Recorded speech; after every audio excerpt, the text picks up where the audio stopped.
Ahead, it's a rainy night in the middle of the countryside, and a young man known as El Chino is being chased by a mysterious person that keeps demanding information. This person catches up with him and starts beating him up, but El Chino insists he doesn't know anything before he's knocked out. When he wakes up minutes later, the mysterious person is throwing him into a pit and burying him alive. Sometime later, in the city, police officer Martin says goodbye to his family before going to work. He's recently been transferred to another precinct, and this is his first day on the new job. As soon as he arrives, though, they give him a very important task: prisoner transfer with fellow officer Montesinos. The trip will be done at night, and they'll have to cross the countryside to make a shorter time and not suffer the freezing cold more than necessary. The reason why this is done so late is for discretion and safety.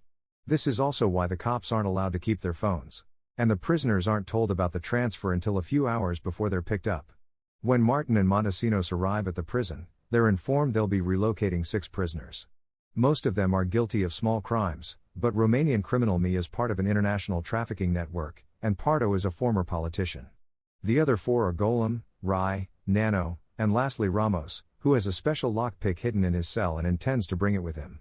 All 6 prisoners are taken to a room where Montesinos inspects their bodies to be sure they aren't hiding anything, and Martin takes anything they may have on them, like jewelry or books, and puts them in their bags with the rest of their stuff.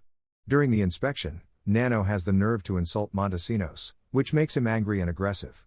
The cop intends to punish Nano for his transgression, but Martin quickly stops him before things escalate. Afterward, the prisoners are taken to the armored truck, which has a cell for each of them. Most of them have their handcuffs removed, except for me and Ramos, whom Montesinos is very wary of.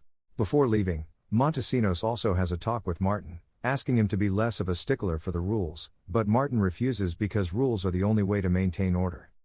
For the duration of the trip, Martin will be the one driving the truck, while Montesinos travels in the back with the prisoners. There's a camera in that area that tells Martin what's going on back there, and of course, both officers have their walkie-talkies. Ahead of them, a police car with 2 more officers escorts the truck.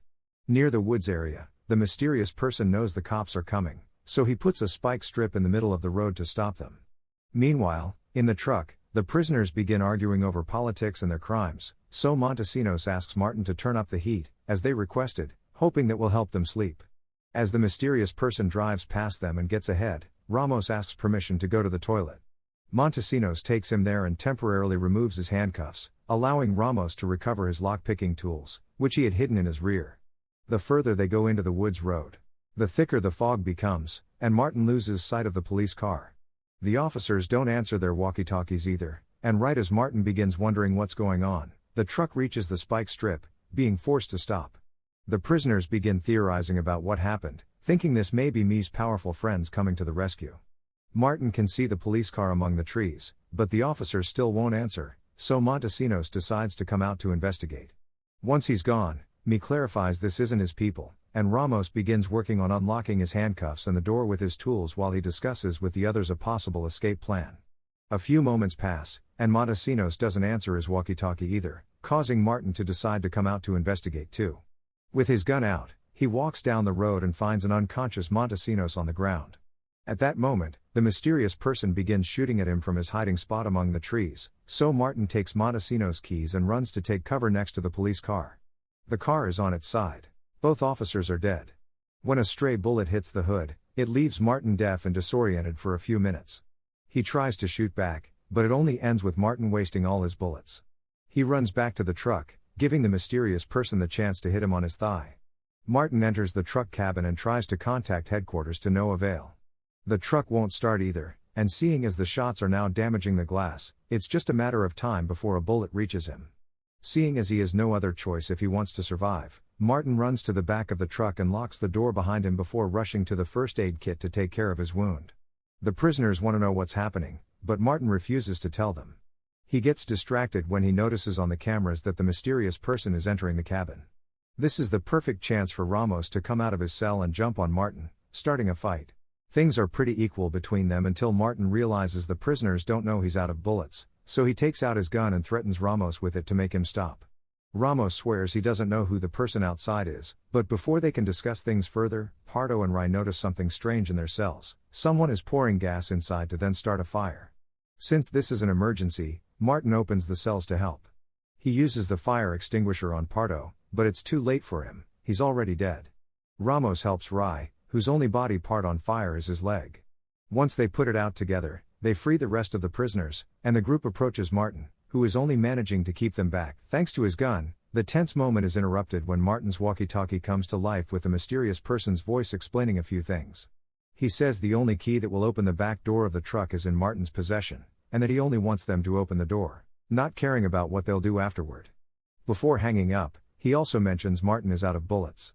Martin tries to tell the prisoners that they can't trust this guy, but it's pointless. The group jumps on him to try to take the key. As he defends himself, Martin drops the key on the floor and runs toward the other end of the truck to keep the prisoners' attention on him. However, Me and Nano see the keys fall, and Me gets to them first, causing Nano to pick up the fire extinguisher and beat him to death with it. After stealing the keys from him, the rest of the group comes to calm him down and ask for the keys. Their argument is interrupted when the walkie-talkie comes to life again. The mysterious guy knows Nano by name and reveals he only wants him, so the others can leave if they turn Nano to him. Before hanging up this time, he also tells them not to believe Nano because he's a liar. Nano proceeds to explain the voice is Miguel, a former corrupt cop that is accusing him of something he didn't do. The other prisoners don't care, though, they just want to escape. When Miguel speaks again through the walkie-talkie, it's to mention he's killed Alino and that Nano's friend is dead. Seeing as the others want to turn him in, Nano goes crazy, and another fight begins, which ends with Nano swallowing the key so nobody can take him to Miguel. While Martin is knocked out by the prisoners, Miguel changes the tires of the truck before going back to his car to have a warm drink and pick up some tools. Back in the truck, Martin wakes up to discover he's been locked up with Nano by using a handcuff on the door. The two dead bodies are being put inside their cells, and Miguel has used his tools to shut down the heater and the lights, so they're left with only the emergency bulb and a freezing chill. As the prisoners open the storage compartment to get their bags back, Miguel hotwires the truck and begins driving away. He also opens communications again through the walkie-talkie, so Ramos tries to negotiate, explaining what happened to the key. However, Miguel forbids them to kill and open Nano to recover the key because he needs him alive, so the prisoners will have to find some other way to escape. Tired of this, Nano tears off the security camera's wires, then swears to Martin that he didn't do anything, he's just scared. He also starts crying as he explains Alino was like a brother to him. Ramos finds some tools inside a drawer and thinks maybe they could use them to escape, so Rai accepts to enter the narrow storage compartment to see what he can find. Back on the road, Montesinos is waking up. He's been shot in the leg and stomach, so he's bled a lot, but he's still alive. As he investigates the area and finds the dead officers, he uses his walkie-talkie to try to contact headquarters and ask for help. He doesn't get an answer but does find Miguel's car, which has some interesting things inside. Lots of colorful stickers, a gun, pictures of Miguel's family, and a newspaper clip that says they still can't find the body of Miguel's daughter. In the truck, Rai uses the tools to try to open a lid in the storage compartment while Ramos teases Martin for his bad memory. It turns out they've seen each other before because Ramos was the one who sang at Martin's wedding. Suddenly, the truck begins going faster. It's because of Montesinos, who has shown up in Miguel's car and is trying to shoot him. Miguel tries to push the car off the road with the truck, so Montesinos speeds up to drive ahead of him, intending to get him to stop. However, Miguel responds by going even faster and hitting him from behind, making the car hit a tree. And killing Montesinos for good this time. The truck comes to a sudden stop when Miguel hits the brakes, causing Ray to be pushed forward and hit his head against a screw, instantly dying as well. Miguel gets off the truck to check if Montesinos is really dead before reloading his rifle while he considers his next move. Then, he goes back to the truck and begins driving again, opting for his most desperate plan yet. Ramos tries to talk to him through the walkie-talkie, and at first, Miguel ignores him, but eventually, he gives in and responds by saying the sun is rising, so this is Nano's last chance to confess. Nano still claims not to know what he's talking about, so Miguel hangs up, ignoring Martin's questions. A few moments later, they arrive at a frozen lake. Miguel stops the truck in the middle of it and shoots a few holes around the vehicle before walking away to wait for the inevitable. The ice cracks and breaks, causing the truck to sink. Water starts flooding the inside of the truck, so Martin plays his last card. He confesses there is an emergency exit. He only didn't mention it before because he thought they were safer inside the truck. He'll tell them the location if they free him, so Ramos takes out his lockpick to work on the handcuffs. A sudden movement from the truck makes him drop the tool in the water, so Golem volunteers to swim down and recover it. As the truck keeps shaking, Golem manages to grab the lockpick and bring it back to Ramos, but sadly, his sick body doesn't survive the trip. And he dies as soon as he resurfaces.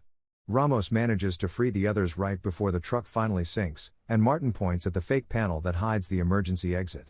Nano wastes no time and escapes, but Ramos is clinging to Golem's body, so Martin must drag him out with him before he drowns.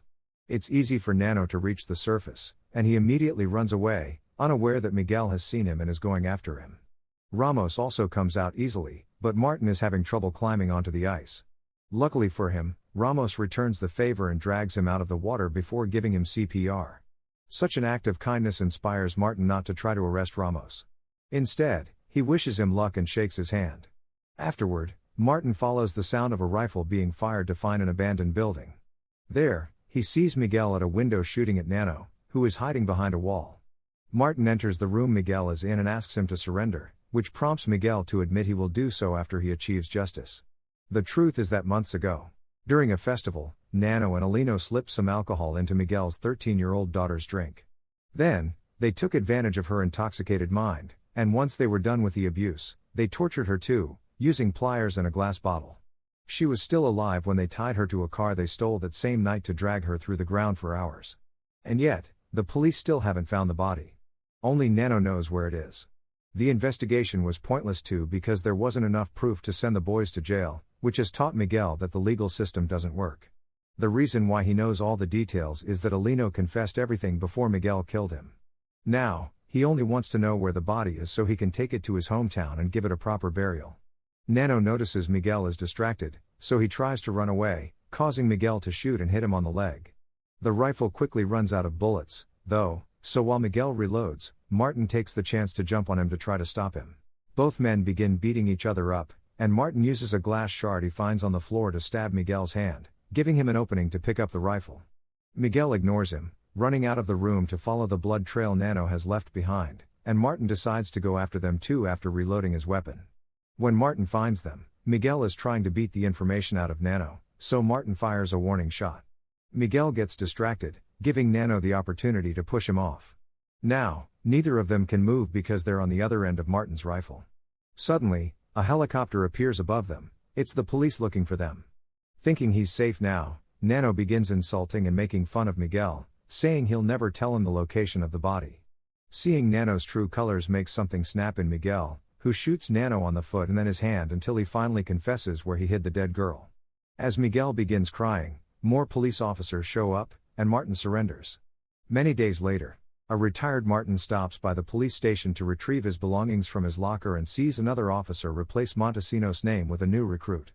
Then, Martin leaves the precinct, lost in thought about the workings of the system. The movie ends.